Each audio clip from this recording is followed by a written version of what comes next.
In the late 19th century, at the Battle Creek Sanitarium in Michigan, two brothers were on a mission to revolutionize the American diet. Dr. John Harvey Kellogg and his younger brother, Will Keith Kellogg, were obsessed with creating healthy, bland foods for their patients. Little did they know, a simple kitchen oversight would lead to the accidental birth of a multi-billion-dollar industry and change the way the world eats breakfast forever. The year was 1898. The brothers were in the middle of experimenting with a new way to prepare wheat.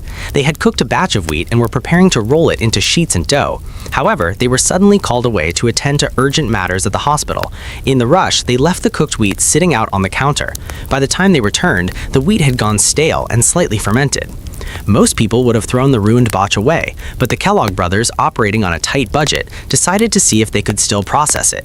They fed the stale wheat through the large metal rollers, expecting to see a long, smooth sheet of dough come out the other side. Instead, something bizarre happened. Because the wheat had dried out, it didn't stick together.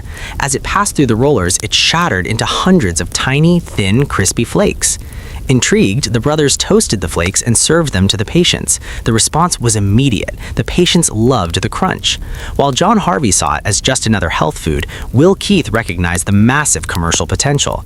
He realized that if they applied this same accidental process to corn instead of wheat, the flavor would be even better. This led to a bitter family feud.